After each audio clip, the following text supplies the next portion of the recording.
Hi guys, welcome to the Mura Diaries. ඉතින් මම අද ඔයගොල්ලන්ට අරගෙන එන්නේ අපි පිදුරංගල කිය වීඩියෝ එක. ඉතින් මෙන්න මේ වගේ පරිසරයක් තමයි පිදුරංගල අපිට දකින්න තියෙන්නේ. ඇත්තටම අපිට පිදුරංගල යන්න තියෙන්නේ පන්සලක් මැද්දෙන්. මට ඒ ටික නම් රෙකෝඩ් කරන්න අමතක වෙලා තියෙන්නේ. මේ තියෙන්නේ පන්සල පහ වුණාට පස්සේ පිදුරංගල යන පටන් ගන්න හරියේ ඉඳලා යන්න තියෙන පඩිපෙළ ඒ පරිසරය. මෙන්න මේ වගේ ගල් පඩිපෙළ උඩින් කැලෑවක් මැද්දෙන් තමයි යන්න තියෙන්නේ. මේ අපේ කට්ටිය යන ගමන්. ඉතින් වීඩියෝ එක ඉවර වෙනකම්ම එකතු වෙලා ඉන්න මුරා ඩයරීස් එක්ක.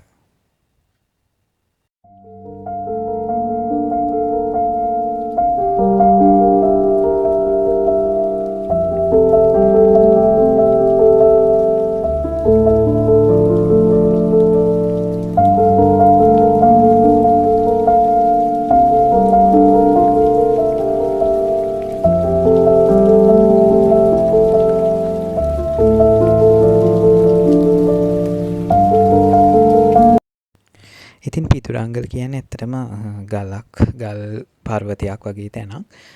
අතීතයේ භික්ෂුන් වහන්සේලා භාවනා යෝගියෝ වැඩ හිටපු ආරණ්‍ය සීනාසනයක් වගේ තැනක් තමයි පිදුරංගල කියලා කියන්නේ.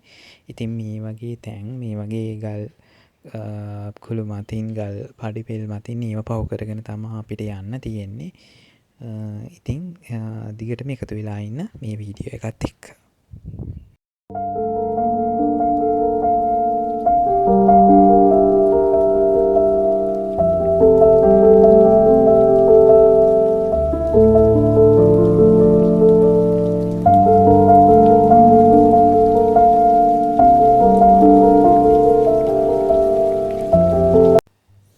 ඉතින් මේ ඔයගොල්ලෝ දකින්නේ දෙවර කූඩුවක් තියෙන තැනක්. ඉතින් මේ ගමන පරිස්සමින් යන්නත් ඕනේ.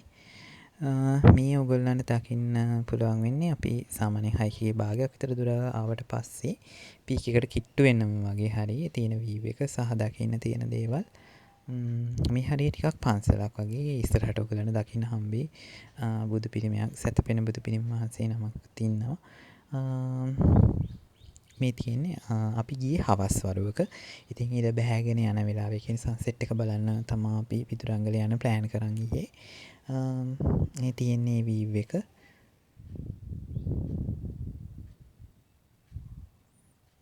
ෆොරිනර්ස්ලත් ගොඩක් එදා මේ ගමන ඇවිල්ලා හිටියා. මේ තියෙන්නේ බුදු පිළිම වහන්සේ.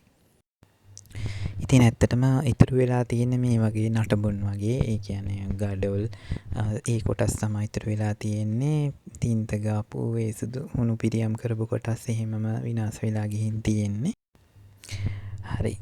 ඉතින් දැන් අපි එන්ටර් වෙන්නේ ඒ කියන්නේ ඇතුල් වෙන්නේ මේ පීක් එකේ තියෙන අමාරුම හරියට ඕගොල්ලන්ට දකින්න ලැබෙයි. මෙතනින් එහාට තව චුට්ටකින් කොහොමද මේ යන්න තියෙන්නේ කියලා.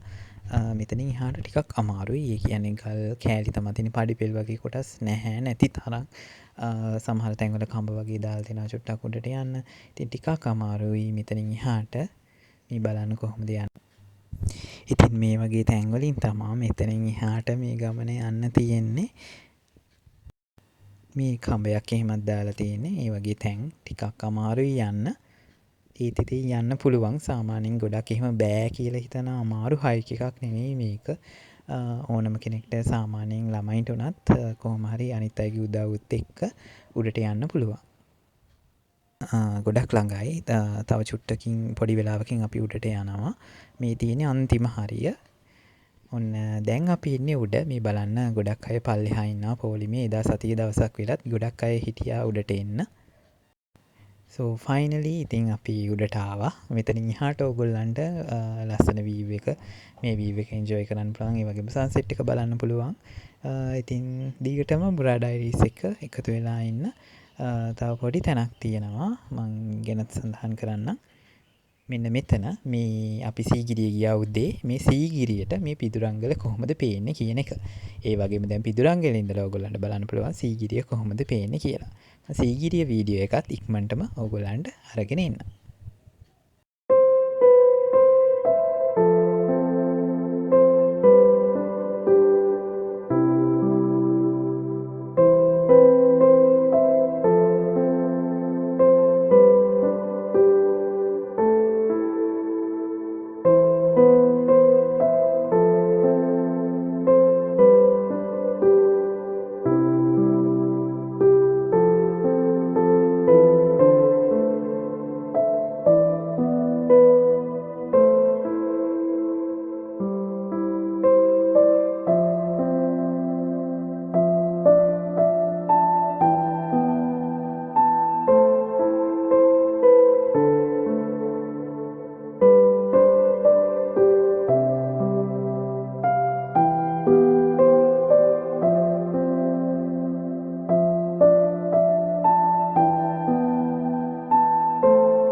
නම් ගොඩාක් සැරයි. ඒ වුණාට ඒ හුළඟ හරිම සනීපයි. හරිම ලස්සන හැන්දෑවක් ඉර බෑගෙන යන එක. ඒ සන්සෙට් එක මමත් ගොඩක් එන්ජොයි කළා. මම වගේම ගොඩක් විදේශිකයෝ හිටියා. ලාංකිකයන්ටත් වඩා විදේශිකයෝ ගොඩක් හිටියා. මං හිතනවා ඒගොල්ලෝ ගොඩක් ඒක එන්ජොයි කරන්න ඇති කියලා. ඉතින් ලස්සන හැන්දෑවක් ජීවිතේ කියවිලා ගිය තවත් ලස්සන දවසක්. ඉතින් වීඩියෝ එක අවසාන වෙනකම් මුරා ඩයරිස් එක්ක එකතු වෙලා හිටියට බොහොම ස්තුතියි. පුළුවන් නම් කැමති නම් channel එක subscribe කරන්න. ඉතින් එහෙනම් අදට ගිහින් එන්නම් මම රන්දික මුරා ඩයරිස් සමගින්.